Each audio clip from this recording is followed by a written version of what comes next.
Hello everyone, my name is Yoda Lee, and my topic is the book Dark Tide: The Great Boston Molasses Flood of 1919. Here is the book information. The author Stephen is an excellent narrator who focuses on the lives of the individuals surrounding the case. However, personally, his description might be too detailed. He believes that every event occurred at that time was related to this hazard. In January 1919, a 2.3 million gallon tank of molasses located in Boston burst, resulting in death and destruction. See, molasses. At first glance, you might feel funny with disbelief. However, it's not Willy Wonka's chocolate factory, but a horrible hazard. Okay, read these numbers. The molasses towering wheel, which is 15 feet high and 160 feet wide, traveled at 35 miles an hour. 21 people were killed and 150 people got injured. Property damage was more than $100 million in today's dollars. The origin is the molasses. What's this? It's a thick brown syrup. At the very beginning, it was once the most popular sweetener in America. By a series of distillation, it can be used for making bombs during World War I. There is at least one thing can be sure. This industry flourished. Boston was also becoming the important harbor for this industry. The owner of the tank, the Purity Distilling Company, and its parent company, U.S. Industrial Alcohol, would like to compete for more commercial interests. Meanwhile, the director J.R. and White also wanted to salvage their reputation and career from decline in performance. Here comes the source of all tragedy, the biggest tank in Boston. The tank is 50 feet high and 90 feet in diameter, 240 feet in circumference, with the capacity to hold more than 2 million gallons of molasses. It stood in the middle of Boston's busiest business district and at the edge of its most densely populated residential neighborhood. As a matter of commerce, it was an excellent location. However, as a matter of emergency management, it was a totally fault. The wrong location showed that how the company despised the safety of people nearby. As for the people in charge, they were totally laymen. The supervisor even had no technical or mechanical training, not to mention related emergency management. Obsessed with the market, the company was too impatient to complete the test. In addition, its manager ignored the warnings from employees. As for the fixed post, it was a nominal one, without any effect. Why that company was so supercilious? At that era, USIA was a big company while the opponents were poor and powerless residents, most of whom were Italian immigrants.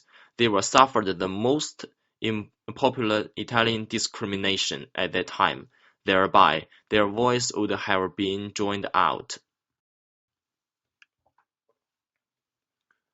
I don't think the tragedy was fated. Actually, there was still enough time for them to remedy. The employees and the witnesses all expressed their worry about the leak of tank. Of course, USIA ignored all of them. Finally, a worker named Isaac reported to his supervisors, but got their blame. The first victim didn't attract their enough attention. On the morning of December the 8th, a worker named Thomas Duff-Hardus died of the tank. Boston police had issued warnings that Boston's North End was fast becoming the headquarters for some of the leading Italian anarchists in America, who preached the violent overthrow of the U.S. government and the capitalist economic system. The tank may be their attacked target. Unfortunately, USIA abandoned the last chance to check the tank. The Grim Reaper had to come on January 15th, 1919, with a huge noise. More than 2 million gallons of hot, thick, and sticky molasses flooded the surrounding streets, destroying buildings, overturning wagons and trucks, and even knocking an elevated train off its tracks.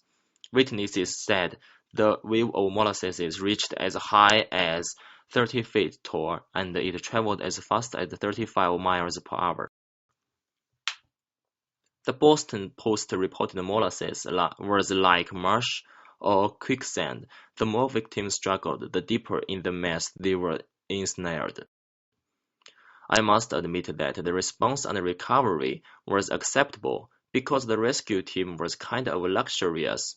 Police, firefighters, doctors, nurses, and even the Navy near the harbor took part in. Residents, such as priests, also made a huge contribution to the rescue. Hospital personnel removed molasses from the patient's breathing passages and cut off molasses-soaked clothing, so they could learn the gender of the victims and the extent of their injuries. Those were really professional and effective. It took 4 days to find out all the victims, and another 2 weeks to clean up the molasses mess. Even today, nearly a century later, some people say the neighborhood still smells like molasses on hot summer days, like a ghost. The tax owner, U.S. Industrial Alcohol, claimed that it was the anarchists that had committed this sabotage. Then USIA refused to take any responsibilities. But the victims persisted in their demand for justice. Thanks to Connor Ogden, people realized the truth. First is the construction fault. The second is it appears that the fermentation process combined with an abnormally warm day caused a buildup of pressure within the tank, more pressure than the roof and walls could contain. The unreasonably warm weather, 41 degrees, might have also contributed to the high death toll, since more people were on the streets than would have been normal for Boston in January. Finally, USRA were found to be responsible and was forced to pay $1 million, equal to about $7 million today. Massachusetts and most other states responded to the verdict by passing laws to certify engineers and regulate construction. The molasses case marked the beginning of the end of an era when big business faced no government restrictions on its activities and no consequences. Thank you very much for your watching.